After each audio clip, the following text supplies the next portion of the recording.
Welcome to another edition of the podcast. This is kind of wild. I got some weird stuff today. And this one's bizarre. It actually starts back, it's February, by the way, of 2026, but this actually goes back to November. On November, according to a lawsuit, the Circle K, Circle K filed earlier this week, an unknown person walked into Circle K on Bell Road and 56th Street in Scottsdale, Arizona, okay? The customer asked for a bunch of tickets for the pick. It's a lottery game. It's the pick. You got to match 6 numbers that are drawn 3 times a week. It's a lottery game, okay? So the clerk printed 85 tickets. The customer only paid for 60 of them. So there were 25 tickets that were printed out but not paid for. Now, if you're superstitious like I'm superstitious, and maybe I'm not superstitious, maybe I'm just a little stitious, but when there are extra tickets or a mistake, a ticket gets pulled that's not the ticket the person wanted, or the clerk prints the wrong number, whatever it is. If there is a mistake, you buy those tickets. You buy those tickets because for some reason, those tickets they always have the winner in them. So anyway, there's 25 tickets. You already know where this is going. It's the lawsuit that's crazy. So there's 25 tickets that are still laying on the counter. That evening, one of the unsold tickets matched all 6 numbers to hit the jackpot. $12.8 million. $12.8 million. This wasn't a rinky-dink lottery. This was $12.8 million. So the next morning, per the lawsuit, the manager, Robert Galitza, shows up for work, realizes his store has the winning ticket. He clocks out. He takes off his uniform. He had another employee sell him the ticket. And then he was given a receipt. He signed the back of the ticket. But he may not see any of that money because that same day, Circle K Corporate took possession of the ticket. I'm kind of curious how they took possession of the ticket, but they've had it ever since. Anyway, they want a judge to rule once and for all on who owns the ticket. Lawyers for Circle K not commenting, lawyers for the guy not commenting. The Arizona lottery, though, they have never had a situation like this before. Like what I feel like manager guy clocked out. He took off his uniform. Now he didn't give notice that he was technically supposed to be working. So does that become a thing? I don't know, but he had it first and he signed it. Sketchy. I'm glad I don't have to rule on that one because that one is that was a little sketch. Speaking of sketch, man, sometimes I think the United States is the only place going through how hard things are right now for a lot of people. Now, young guy from Russia's Republic of Bashkortostan. Sorry if I said that wrong. His name is Oleg. He's 20-something. He finished school. He served in the military. He went looking for a job. Couldn't find a job. Job market, not great. It's not great anywhere, apparently. So he decided maybe prison would give him better odds than the job market. His first attempt flopped. He went to a hotel. He claimed he had a bomb in his backpack. He locked himself in a room. They weren't taking him seriously, so he even jumped out a window. Dude. Anyway, authorities weren't convinced. Round 2, however, worked. He shows up at the airport. He says he has a bomb, demanded negotiators, and caused enough alarm for security to end up tackling him. So they tackle him. No explosives were found, but he admitted he fabricated the threat. He wanted to make sure he was arrested. So they ruled him mentally sound. They put him in jail. He's been sentenced now to 3 years and 2 months. 3 years and 2 months, but he's going to get 3 hots and a cot. So, I mean, all in all, I would have to say maybe he's not so insane, right? I mean, a lot of other things going on. I was looking at what's going on in Mexico right now. You know, it kind of blows my mind because there are concentrated areas. Oh, by the way, because who knows when you're seeing this.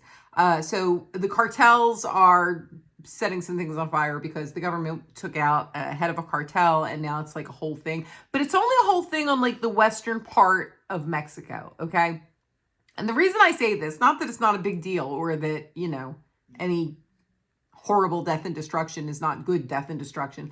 But that said, Here's what's blowing my mind about this, because there was somebody from Australia I was watching recently that said, hey, America, if I believed everything I saw in the news, I would think that your entire country was constantly on fire or there were mass shootings happening, like constantly. Like that's all that was going on in your country. And I thought, that's fair. Like that's fair.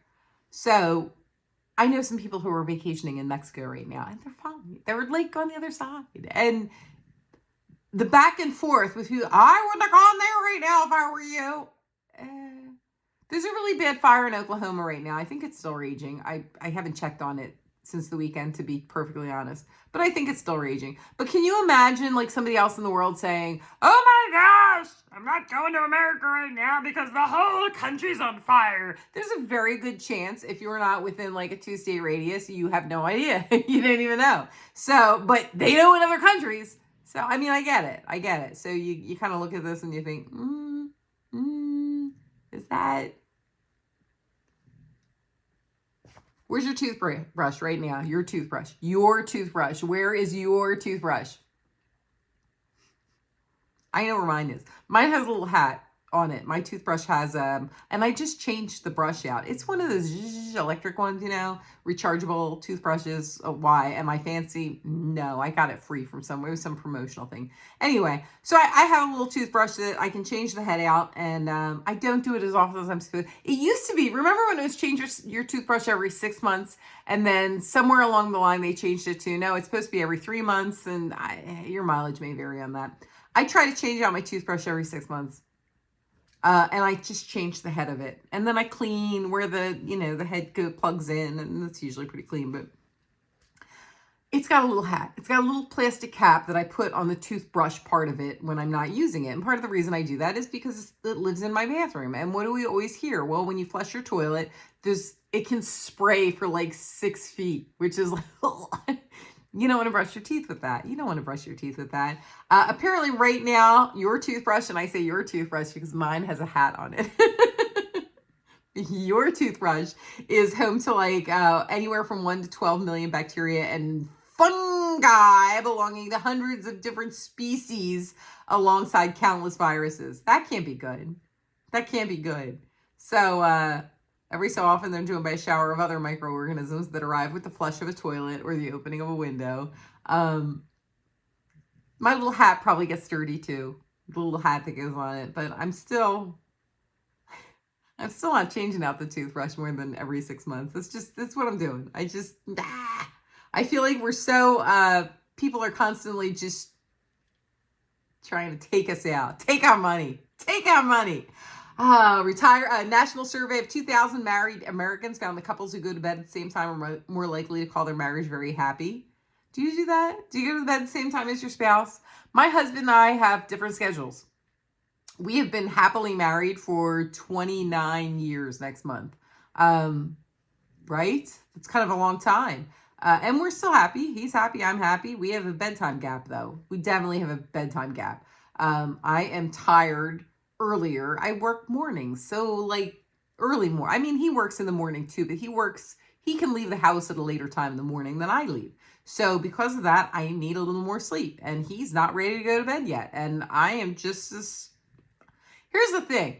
If he goes to bed before he's ready to go to bed, I mean, there might be that whole, but we can snuggle. We can snuggle when I wake up in the middle of the night to use the restroom. That's fine too.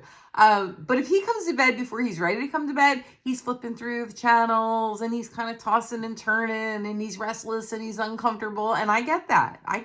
Nobody wants to be in bed before they're ready to be in bed. And you shouldn't be. I mean, how many times have we seen you're not supposed to mix things? Well, get your head out together.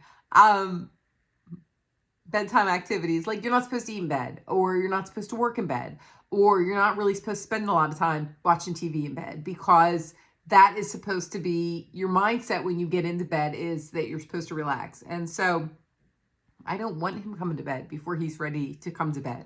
And I'm not going to stay up just to stay up. The only real problem comes in with, we have a dog who tends to, we have a few dogs, but there's one dog that only comes to bed with him, but curls up by me. So inevitably, I wake up a little bit when he comes to bed because that dog is going to come up on my side of the bed and curl, either behind my knees or in front of my stomach or, wherever he can find a good place to curl up. So that ends up being a little disruptive, I guess. But we're still happily married, and I don't see any change over that. Did you see this Chinese live streamer? The last thing I'm gonna, and then we'll wrap up for today. But Chinese live streamer going viral for all the wrong reasons. Apparently, she's been using a beauty filter, which clearly I do not use. What's the point after a certain time, right? But if you didn't think that the way somebody looks directly affects how they are perceived, like, this is jacked up to me. So her beauty filter glitched while she was in the middle of a live stream, and her natural face appeared, and then it snapped right back to her porcelain version that everybody's used to.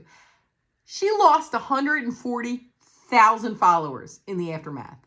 140,000 followers. Now everybody knows she's using a filter. Is it really? So they're not offended that she's lying to them. So it must be because, in real life you don't look like. That's bizarre to me. You already knew in real life she doesn't look like that. I don't get it. But I'm going to go. I hope you're having an amazing day. I hope the rest of your day goes swimmingly, and I hope to catch you here soon. Be good to each other, my friends, and have an amazing day because you deserve it.